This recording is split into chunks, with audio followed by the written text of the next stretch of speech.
Sometimes we tell ourselves we're still learning, we're still reading, gathering info, we're not quite ready.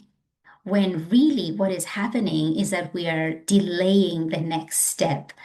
And so much so in this work because of how loaded it can be and how triggering this work can be. It's work that's uncomfortable. It's not cushy. It's not the kind of work that you kind of feel so good about. It's a work that makes you think and you get challenged along the way. We are represented. We are represented. We are represented. Welcome to Represented, the podcast. I'm Aniki Shuru, racial equity coach for online business owners who want to be intentionally inclusive by building a business that is racially equitable. I created this podcast to normalize a conversation around racial inclusion so that fear is no longer the barrier that gets in the way of doing this work. This isn't about perfection, it's about progress. Whether you're taking your first steps or you're well-versed in the journey towards racial equity, this space is for you. So welcome home, friend. Let's get started. From coast to coast, around the globe, we are represented.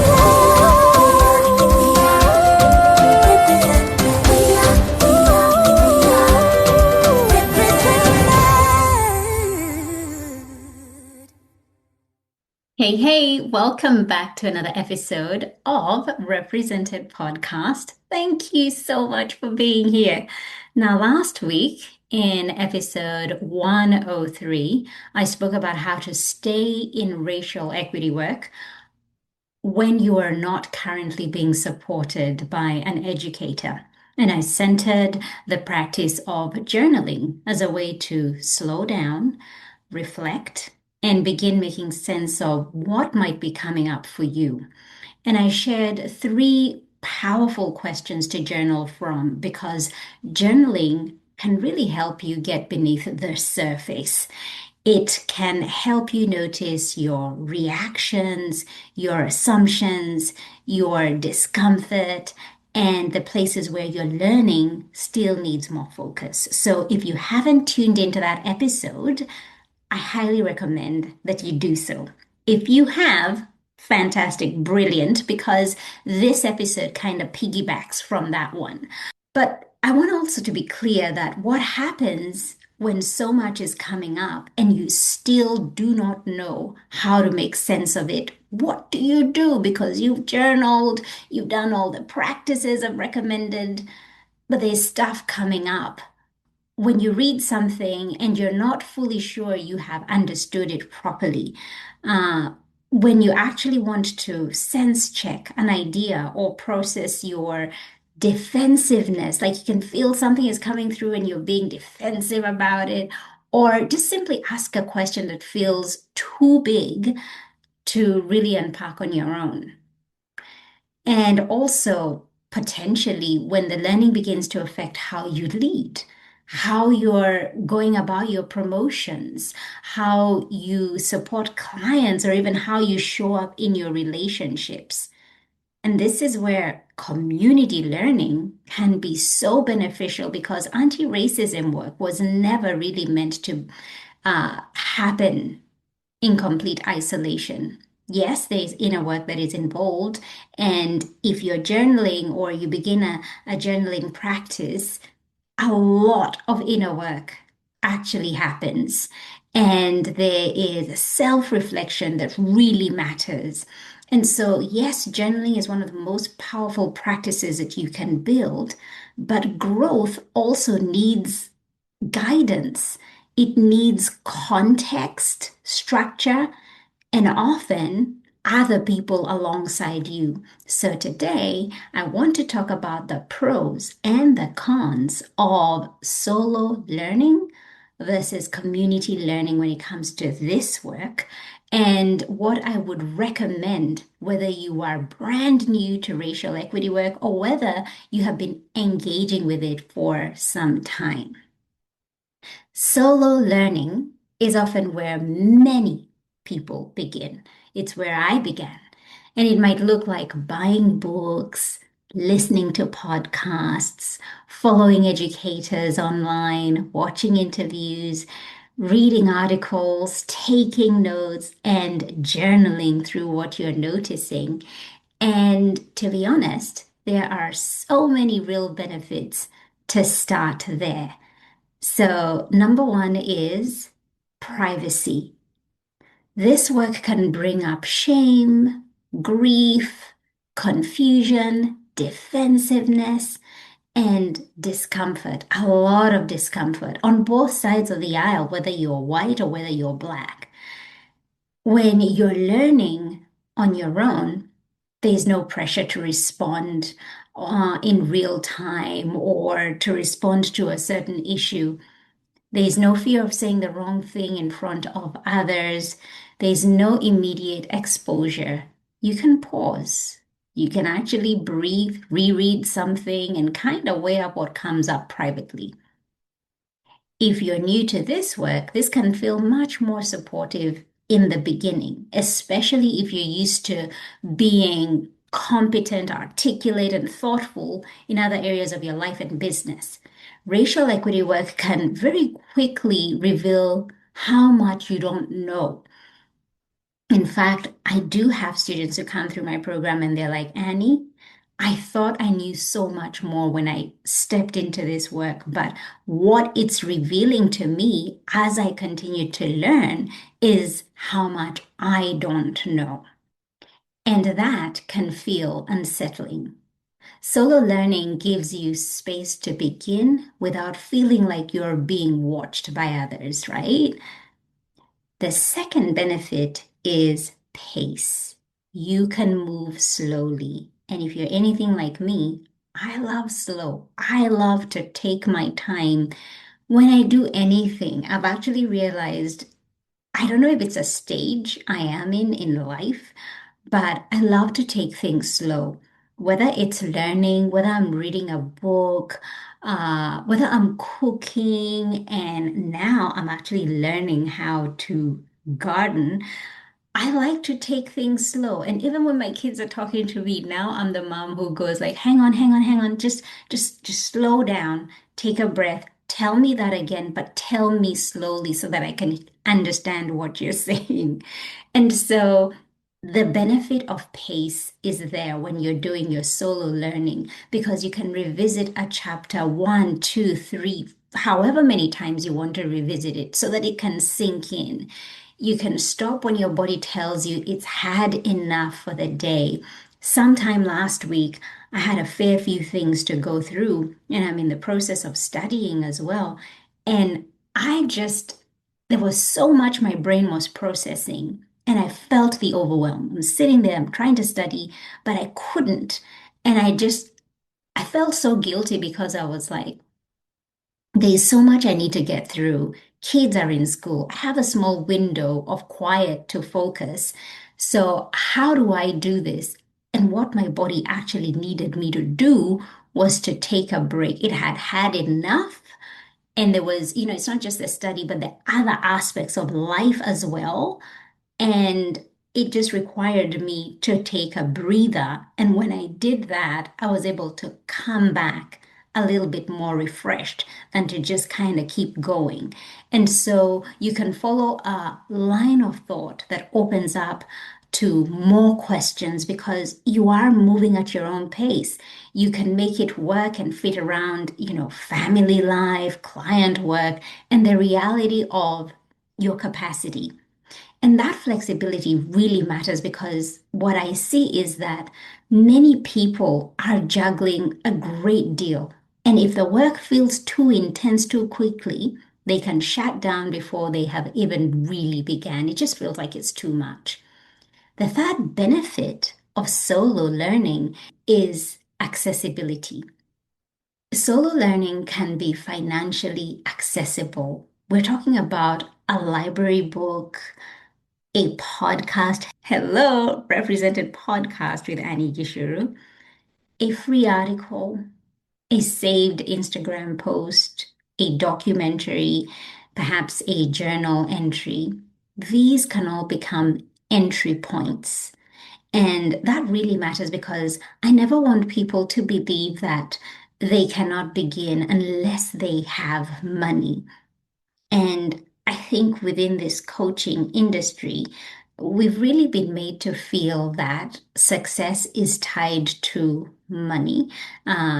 Making it, you have to be able to have money to do something or to start. If you want to make changes in your life and you want to work with a coach, you've got to invest in that. And that is not necessarily always the case. And I'm not bashing making an investment. In fact, I'll talk about making an investment shortly, but it doesn't always have to be the way. So, beginning where you are with what you have is still a beginning. Please hear me when I say that. And so, don't let the lack of money be a barrier to entry. Use what you have, and when you have what you have, you grow and it moves you to the next stage, right? However, there are also limitations when it comes to solo learning. And the first can be the lack of structure. I don't know about you, but studying without guidance can be pretty scary sometimes because you may not be able to see the progress that you're making because it's just unstructured and you can consume a lot of information without knowing what to do with it. And particularly with subjects that you're not familiar with, anti-racism work, I have seen client after client, student after student consume and consume so much material, but they're not putting it into practice. One article leads to another, one book recommendation leads to like 10 more. One educator says one thing, another says something slightly different, and you're like, okay, so who's right? And it's not that there's one is right and the other one is wrong. There's context, but who's helping you decipher that? And before long, you're deep in a sea of information without a clear pathway. And what potentially started as curiosity can then turn into overwhelm. And I've seen that time and again.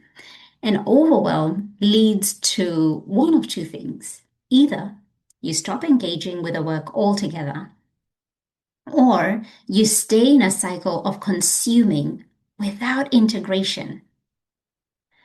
You keep learning, but very little actually changes how you live and how you're leading or even making decisions. The second limitation I see is misunderstanding. When you are learning alone, it's easy to misinterpret ideas or apply them poorly. You may read a concept and think you understand it, but because nobody is there to challenge your assumption or add context, you end up reinforcing harm without meaning to.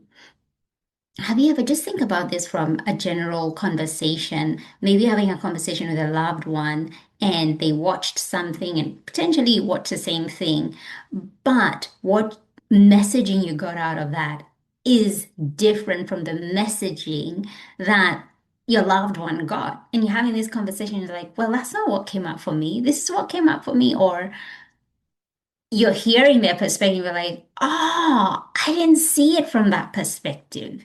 And so context is important, conversations are important. And so that misinterpretation is reduced when you're not just doing solo learning. And this is especially important for online business owners because their work doesn't just stay theoretical for long. It will show up in your messaging, your offers, client experiences, if you're hiring team, your community spaces, the content you're creating, the policies you're putting in place, and even the stories you tell. So if your understanding is wobbly, it's shaky, the impact can reach further than you realize. The third limitation of solo learning can become a place to hide. Sometimes we tell ourselves we're still learning, we're still reading, gathering info, we're not quite ready. When really what is happening is that we are delaying the next step. And so much so in this work because of how loaded it can be and how triggering this work can be. It's work that's uncomfortable. It's not cushy. It's not the kind of work that you kind of feel so good about. It's a work that makes you think and you get challenged along the way. And so we stay in private learning because it feels more comfortable, safer even, than being witnessed in our own growth. But anti-racism work requires more than private learning. It calls for growth in relationship. It involves challenge, listening, accountability, and noticing how you show up when other people are involved. That cannot fully happen in solitude, right? So let's shift gears now and talk about community learning. This way of learning is different because it gives you the opportunity to learn with other people, not just beside information. That might look like a group program, a facilitated cohort, a workshop series, a membership, a learning community, or a space where there is both teaching and conversation. The first and perhaps biggest benefit of community learning is perspective. When you learn in community, you're no longer limited to your own lens. And I love that because when you hear how other people are processing the same material, you notice what others pick up that you may have missed, and you begin to see repeated themes across different experiences, industries, and identities. And it begins to kind of sink in a little bit deeper than it would have had you done it on your own. And this can be incredibly helpful because it takes the pressure of needing to figure out things on your own. You get to realize that the questions you have are often shared by others. The discomfort that you feel is not unique to just you, others are feeling it too. Learning then stops being a private struggle and it becomes a shared thing within the community. The second benefit is accountability. Community creates a container. There is a beginning, a middle, and an end. There is a pace to the learning. There are conversations to come back to. There is often an educator guiding the process and helping people stay connected to what matters. And this structure helps people remain engaged when the emotional intensity of the work kicks in. It becomes harder to drift off for, like, I don't know, 6 months and tell yourself you'll get back to it later. And you don't because there's no accountability. But being in community, there's accountability. The third benefit is depth. What you learn in community often stays with you for much longer because it's not only intellectual, it becomes relational and embodied. You hear real questions. You witness other people really wrestling with the material. You're invited to apply what you're learning in real time. And this kind of learning has more texture to it, often giving language perhaps to something you didn't have language for before. It also helps the work move from information into practice. And that is where the real change begins to happen because you're not just hearing, but you're doing. Now, of course, Community learning also comes with challenges.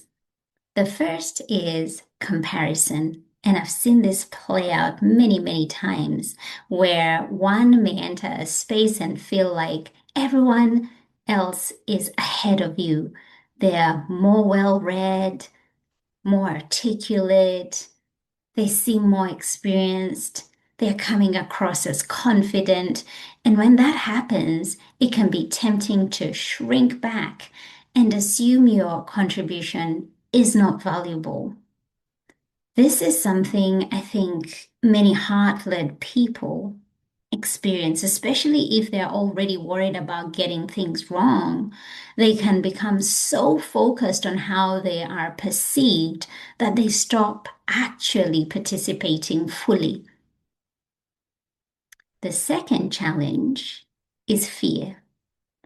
Anxiety around saying the wrong thing, being misunderstood, taking up too much space, or asking questions that feel obvious to everyone else. That hesitation is real, and if the space is not facilitated well, it can keep people on the surface. You're just showing up, you're smiling, but you're not really engaging. You're just there, and you can begin to coast. The third challenge to community learning is investment. Community learning often requires money, and that can feel like a barrier, especially in a world where so much content is now available for free and we've got AI. It can be easy to question whether investing in deeper support is actually necessary. But I think this is where discernment really matters, because free information and guided support from a qualified educator are not the same thing. Paying for support is actually recognizing that the right container with the right educator and the right community can help you move from the kind of scattered learning that you've been doing into meaningful change, the kind of change that you've been wishing to see. So, what do I recommend? Well, firstly, I'd begin with solo learning, but I wouldn't just let that be the final destination. Read widely, listen carefully, yes, yes, journal, of course, and pay attention to your reactions, your resistance, and the moments where something in you wants to pull away. Notice what happens in your body when your worldview is being challenged and when you come across something you do not know how to process. That is all part of the learning. And if we look away, we're missing opportunities to really lean in and grow. But what matters, my friend, is not getting stuck there. Questions will eventually surface as you're learning on your own that need more than another book or one of my podcast episodes. You'll need a little bit more than that. And you may need help interpreting something properly. You may want to hear how others are thinking about the same issue. In fact, within my membership, which is kind of the next level, if you've already done my program represented, uh, the reason why a lot of them say yes and are in that membership container is because they want to be in community with others and hear how others are thinking about the same issue. Maybe you may need support applying what you're learning into your business, your leadership, and the spaces you hold.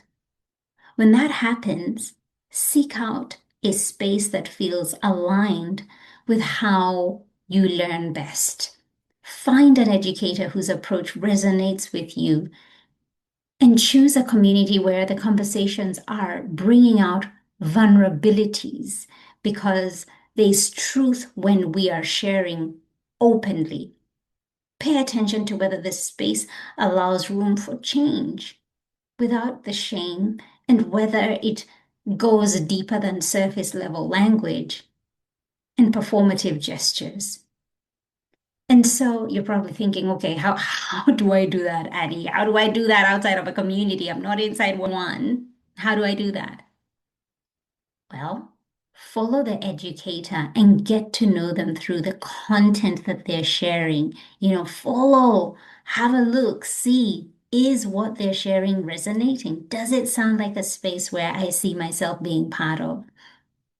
Because there are many ways people approach racial equity work. Not everyone teaches the same or even holds space the same way. And finding the right fit really, really matters because, and hear me when I say this, my friend, it determines whether you stay in the work or it just becomes something that, you never come back to. It just becomes too hard, or it's something you give it a go and it just didn't work for you. Above all, let this, the learning, become part of how you live and you lead over time. This is not something to visit briefly and move on from. Once you feel more informed, your business does not sit outside the world, and the way you lead shapes other people's experiences in very real ways, especially if you're a coach holding space for others. Inclusion is built through ongoing awareness. You've got to be in it, taking action, reflecting, and repair. Because remember, as we do this work, we will have some missteps. We will make mistakes. It's part of the process. How do we repair that? Now, if this episode has helped you see that you are ready for more than learning on your own, I would love to invite you to join the waitlist for Represented. Represented is my 10-week group program for online business owners who want to grow in racial equity, inclusion, and representation in a way that is both personal and also practical. It's a space where you do not have to do the learning on your own, a space where you can ask questions, reflect deeply, and begin applying what you are learning to your business and leadership. So, if you've been thinking about wanting to do this work and not wanting to do it in isolation, you want to be part of a community with other like-hearted, values-led online business owners, this is your invitation. Check out the waitlist page, anniegishuru.com/represented, and join the waitlist. That link, my friend, is in the show notes. I'd love to support you inside the next round. We are represented. We are represented. We are represented. Thank you so much for tuning in. Why don't you go ahead and hit that subscribe button and leave a review so this podcast can reach more online business owners, and together we can begin to normalize racial inclusion in the online coaching space. I'd love to acknowledge the traditional owners of the land where this podcast episode was recorded, the Wiradjuri people in central New South Wales, Australia. Music produced in Nairobi, Kenya by Patrick St. P. Mbaru and Kambua Mathu. Vocals by Joanne Matata. Represented from coast to coast.